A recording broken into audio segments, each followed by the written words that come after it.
नमस्कार दोस्तों, मैं कृष्ण गोदारा आपका एक बार फिर से स्वागत करता हूँ रियल स्टडी में। और आज हम अपनी जो टेस्ट सीरीज़ हमने मनोविज्ञान की शुरू की थी उसका तीसरा पार्ट लेके आए हैं। 2 टेस्ट सीरीज़ हमने डाल दी है। तो आज की जो टेस्ट सीरीज़ है उसमें मोस्ट इम्पोर्टेंट क्वेश्चन है वो आपको पता ही है। और जो आपके कोई भी एग्ज़ाम हो, चाहे सी टेट हो, यूपी टेट हो, बी आर टेट हो, रीट हो, आर पी सी का हो, किसी भी बोर्ड या किसी भी जो भी स्टेट है जो भी टीचिंग एग्ज़ाम करवाते हैं उन सभी के लिए मोस्ट इम्पोर्टेंट है। और सबसे एक इम्पोर्टेंट बात और बता देता हूँ, अगर आपको ये पीडीएफ चाहिए और अन्य पीडीएफ भी हमारी फ्री में चाहिए तो जो हमने डिस्क्रिप्शन लिंक दिया है उसमें आप जाके देख सकते हैं। वहाँ पे आपको टेलीग्राम, व्हाट्सअप इनके लिंक मिल जाएंगे और वीडियो लिंक भी मिलेंगे। वहाँ से क्लिक करके आप फ्री में इन्हें डाउनलोड कर सकते हैं। तो आज के लिए मोस्ट इम्पोर्टेंट क्वेश्चन है वो क्वेश्चन लिए हैं जो सबसे ज़्यादा सी टेट में पूछे गए हैं। सी टेट में क्योंकि क्वेश्चन होते हैं वो रट्टाफिकेशन वाले नहीं होते हैं, उनमें जो व्याख्यात्मक होते हैं, विश्लेषणात्मक क्वेश्चन होते हैं वो होते हैं। तो बिना किसी देरी करते हम अपनी क्लास स्टार्ट करते हैं। तो अपना आज का पहला क्वेश्चन है, किशोर में दवंद उभरने का प्रमुख कारण है। मतलब किशोर के अंदर जो दवंद पैदा होता है वो किस कारण होता है? पीढ़ियों का अंतर, अवसरों की प्रतिकूलता, निराशा व निस्सहायता, किशोरावस्था में स्वपन दर्शन। तो देखिए ये कुछ ना कुछ आपको दिखाई दे रहे होंगे, जो ऑप्शन लग रहे हैं उनमें सेम ही लग रहे हैं। आपको लग रहा होगा ये तो पीढ़ियों में अंतर, ये जरूरी नहीं होता। और इसमें हम देखते हैं तो अवसरों की प्रतिकूलता, किशोरों में स्वपन, अब ये तो हो नहीं सकता। अब इन दोनों में ऑप्शन बनता है क्योंकि सी टेट का जो एग्ज़ाम होता है वहाँ पे 2 ऑप्शन अपने सही लगते हैं और उनमें से एक सही होता है और हमारे वो जो सही होता है वो हमारा सही नहीं होता। तो याद रखना। अब दवंद क्या होता है? दवंद एक आंतरिक द्वेष उत्पन्न होता है, 2 भाग विभाजित होते हैं। भी कह सकते हैं दवंद का कारण है भी एक आंतरिक निराशा, जहाँ पे वे क्या करें कैसे करें इस प्रॉब्लम में आ जाता है। कोई भी हो, ये दवंद किशोरों में होना जरूरी नहीं है। प्रत्येक जो भी बालक, मतलब 5 वर्ष से लेके जो 95 ईयर तक जीते हैं वहाँ तक सभी में उत्पन्न होता है। तो इसका जो अपना ऑप्शन होगा निराशा व निसहायता। अगर किशोर है उसमें ये विशेषता होती है, न कि ये दवंद के कारण। स्वप्न दर्शन किशोरों को सबसे टीन एज में सबसे ज़्यादा वो होते हैं, सपनों की दुनिया में रहते हैं। तो नेक्स्ट क्वेश्चन की बात करते हैं। नेक्स्ट क्वेश्चन है, पाठ्य चर्चा है शिक्षण पद्धति में पढ़ाई जाने वाली विषय वस्तु, विद्यालय का संपूर्ण कार्यक्रम, मूल्यांकन प्रक्रिया, कक्षा में प्रयुक्त पाठ्य सामग्री। तो अब जो ऑप्शन है उनमें ये ध्यान करना है भी पाठ्य चर्चा यानी पाठ की जो चर्चा है वो क्या होती है, इस बात पे ध्यान देना है। तो इसका जो अपना ऑप्शन होगा वो होगा शिक्षा पद्धति एवं पढ़ाई जाने वाली विषय वस्तु या विद्यालय का संपूर्ण कार्यक्रम। तो इसमें ये आपको ये दोनों ये लग रहा होगा पर ये नहीं है, क्योंकि ये जो है इसका जो अपना सही उत्तर होगा वो हो गया विद्यालय का संपूर्ण कार्यक्रम। विद्यालय का जो संपूर्ण कार्यक्रम होता है उसमें ये प्रक्रियाएं होती हैं कि उनको क्या पढ़ा जाए, कौन सी शिक्षण पद्धति होनी चाहिए, मूल्यांकन की प्रक्रिया कब होनी चाहिए, मूल्यांकन कौन कौन से होना चाहिए, कक्षा में हम क्या उपयोग कर रहे हैं। तो ये सारे जो हैं वो विद्यालय की संपूर्ण प्रक्रिया। तो इसका ऑप्शन क्या होगा? बी। नेक्स्ट क्वेश्चन की बात करते हैं। नेक्स्ट क्वेश्चन है अपने डिसलेक्सिया संबंधित है। ये क्वेश्चन देखिए रीट और यूपीटेट में मोस्ट इंपॉर्टेंट है क्योंकि बहुत बार पूछा गया है। कुछ ना कुछ जो विकार होते हैं वहाँ से एक क्वेश्चन पक्का आता है, या इनसे ऑप्शनल जो एक अलग टाइप से भी दे सकता है। जैसे एक बालक पढ़ने में असमर्थ है, या वो गणित को नहीं पढ़ पाता है, या वो लिख नहीं पाता है, या इस प्रकार के क्वेश्चन पूछ सकते हैं। तो ये मानसिक विकार, गणितीय विकार, पठन विकार, व्यवहार संबंधी विकार। तो इसका जो अपना ऑप्शन होगा जो ये होता है भी ये जो पठन विकार होता है उसको कहते हैं हमें डिसलेक्सिया। अब गणितीय विकार की बात करें तो गणितीय विकार होगा भी जो डेक्सोकोलिया, याद रखना डिक्सेकोलिया है वो क्या होता है? गणितीय। और हम बात करें लिखने की, बात करें लिखना कई बार पूछता है तो डेक्सोग्राफिया होता है वो होता है लिखना। अब ग्राफ से याद रखना क्यों ग्राफ बनाए जाते हैं वो होता है हमेशा ही लिखना। और कैलकुलेशन मैथ में करते हैं तो वो होता है हमेशा ही गणित से संबंधित। तो नेक्स्ट क्वेश्चन की बात करते हैं। नेक्स्ट क्वेश्चन अपना है, टर्मन के अनुसार बुद्धि लब्धि होती है। सॉरी ये मतलब पीडीएफ में ऐड करते समय ये थोड़ी सी टाइपिंग में गलती रहेगी।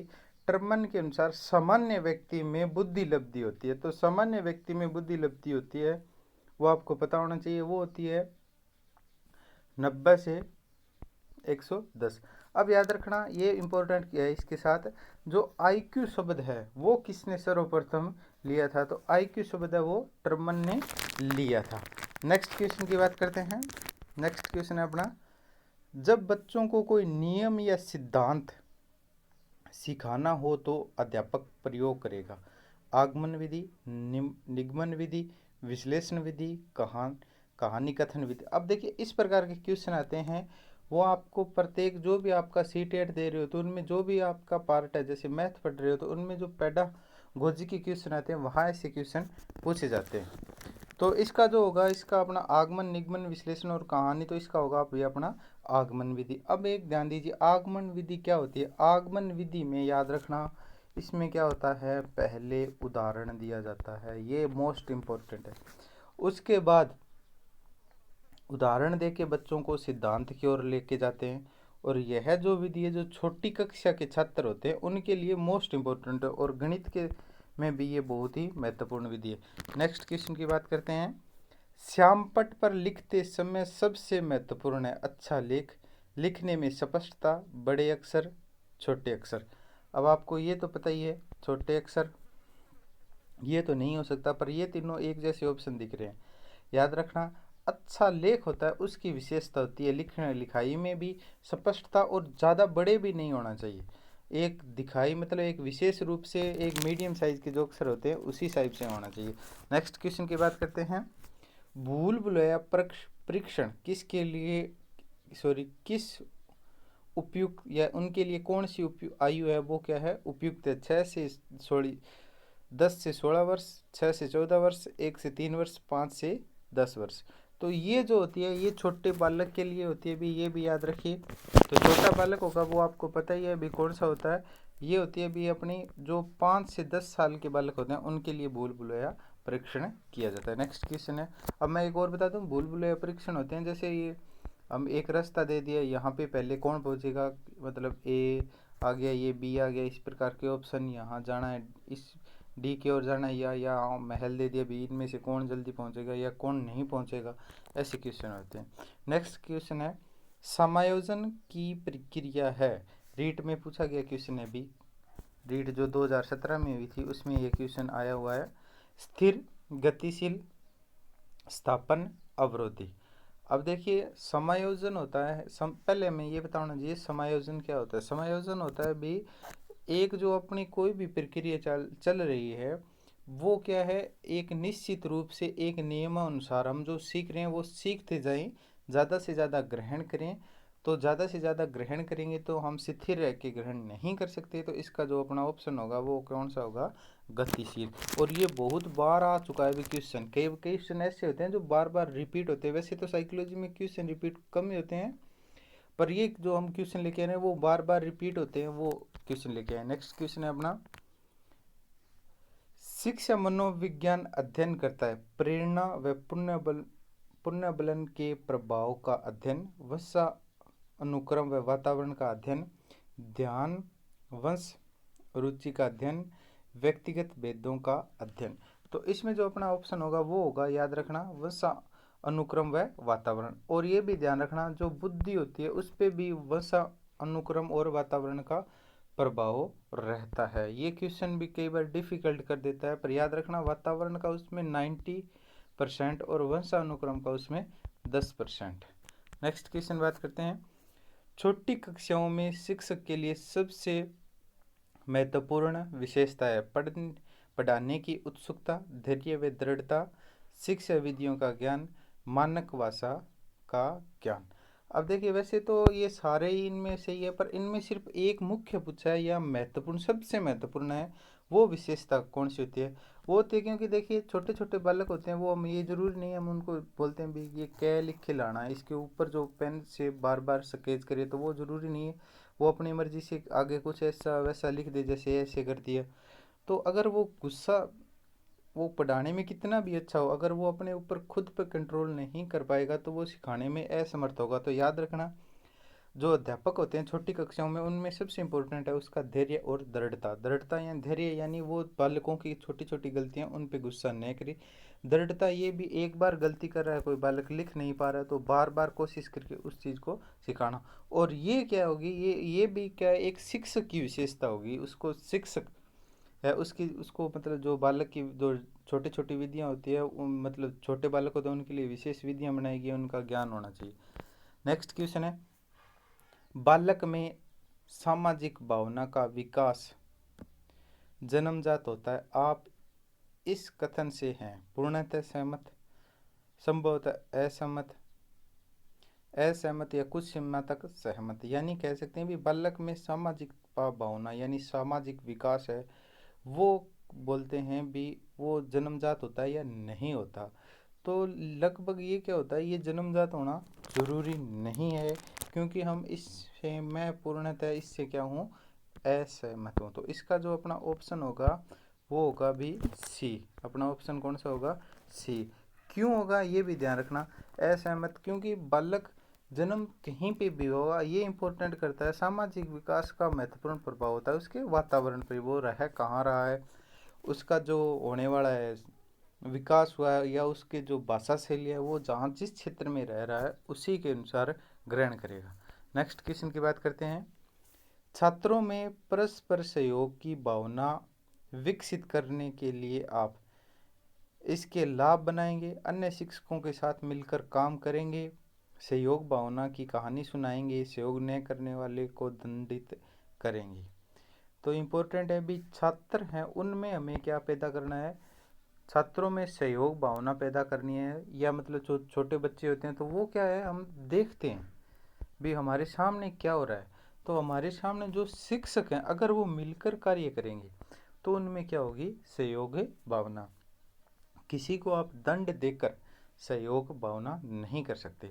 लाभ बताएंगे, मान लो लाभ बताने से क्या होगा, करे या न करे वो देखेंगे, उनके सामने अगर क्लियर होगा भी हाँ ये साथ मिलकर ये काम इतने टाइम में कर सकते हैं।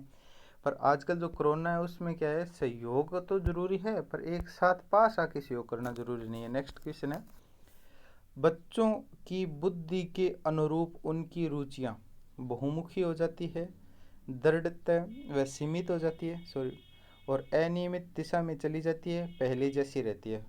अब ये याद रखना, बुद्धि के अनुरूप उनकी रुचि यानी जो उनके मन में जो ख्याल आते हैं वो क्या होते हैं, उस पर हमें ध्यान देना है। तो जो बालक होते हैं उनमें क्या होती है, ये जो होती है धीरे धीरे जिनके वृद्धि होती है वो क्या हो जाती है, आगे से आगे मतलब इच्छा उनमें जागरूक हो जाती है, तो ये क्या हो जाती है, बहुमुखी हो जाती है। नेक्स्ट क्वेश्चन होते हैं, शिक्षा का सबसे बड़ा उद्देश्य है छात्र धन कमा सके, ज्ञानार्जन कर सके, बेहतर जीवन जिए, सम्मान पा सके। तो शिक्षा का सबसे बड़ा उद्देश्य चाणक्य ने भी बताया क्या होता है इसका, ज्ञान अर्जन करना। अगर उसके पास ज्ञान है, अच्छी तरह से शिक्षा ग्रहण की है, तो वो अपने जीवन को बेहतर बनाएगा, और बेहतर बनाने के साथ वो धन भी कमा सकता है, और धन कमाएगा तो सम्मान अपने आप बढ़ेगा। नेक्स्ट क्वेश्चन की बात करते हैं, एक बालक को संतुलन, सुधरेपन और स्वच्छता का अनुपालन करता है। मान लो एक बालक है, वो जो नियम बने हुए हैं स्कूल में उनका पालन करता है, तो यह सूचक है रुचि का, अभिवृत्ति का, प्रशंसा का, मूल्य का। तो इसका जो अपना ऑप्शन होगा वो होगा भी, अपना ऑप्शन होगा वो होगा प्रशंसा। अगर उनकी प्रशंसा हो रही है, उनको मतलब जो कार्य कर रहे हैं उसका वो सोचता है भी हाँ मेरे सामने ये हो, मतलब जो हम एक कौशल होता है उस कौशल को विकास करने के लिए बालक की प्रशंसा भी करनी क्या होती है, ज़रूरी होती है।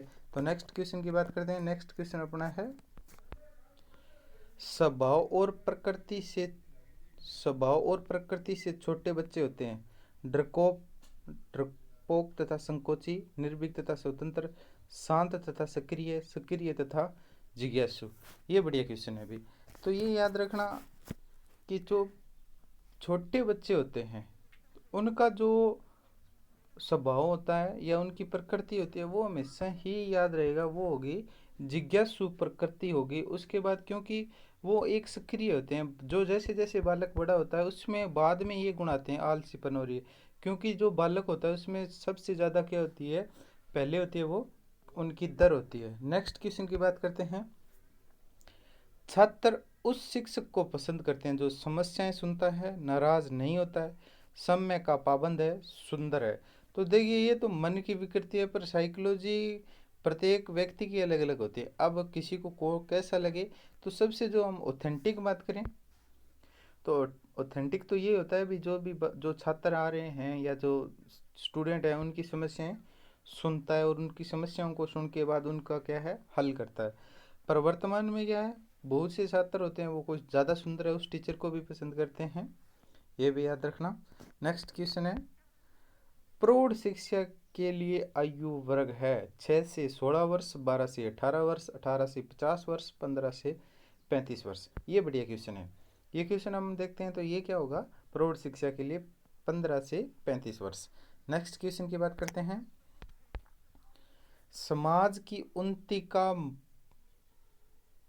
का मूल है, यानी जो समाज की उन्नति कैसे की जा सकती है। बालक बालिका शिक्षा एक समान हो, बालिका शिक्षा को कम महत्व मिले, बालिका शिक्षा अलग विद्यालय में हो, केवल महिला अध्यापक हो। तो देखिए अगर केवल महिला अध्यापक होगी तो जो है हमारे समाज में पुरुष हैं वो क्या करेंगे, क्योंकि दोनों में होना चाहिए। अब क्या उनका अलग हो तो अलग होना भी ज़्यादा इम्पोर्टेंट नहीं है, क्योंकि को एजुकेशन में ज़्यादा सीखता है, ये भी याद रखना। ये गलत है ही, महत्व मिले तो अपना कौन सा होगा। दोनों में अगर शिक्षा क्या समान है तो ये क्या है समाज की उन्नति के लिए सर्वश्रेष्ठ है। नेक्स्ट क्वेश्चन की बात करते हैं। छोटे बच्चों की ज्ञानेंद्रियों को क्रियाशीलता व सक्षम बनाने हेतु, मतलब उनकी जो ज्ञानेंद्रिय है जानने की इच्छा उसको सक्षम बनाने के लिए क्या करना चाहिए। उसके समक्ष सामग्री रखकर निरीक्षण करवाएंगे, वस्तु उठाने रखने का काम करेंगे, उनको क्रियाशील रखेंगे, कक्ष में शांत बैठने के लिए कहेंगे। तो इसके लिए सबसे यही है भी उनकी जो क्रियाशीलता है वो क्या है ज़्यादा से ज़्यादा करेंगे हम, तो ही हम क्या है उनकी जो बढ़ाएंगे। तो ये वीडियो आपको कैसा लगा, अगर आपको ये क्वेश्चन पसंद आए तो प्लीज़ लाइक शेयर और सब्सक्राइब ज़रूर कीजिए। Thank you for watching.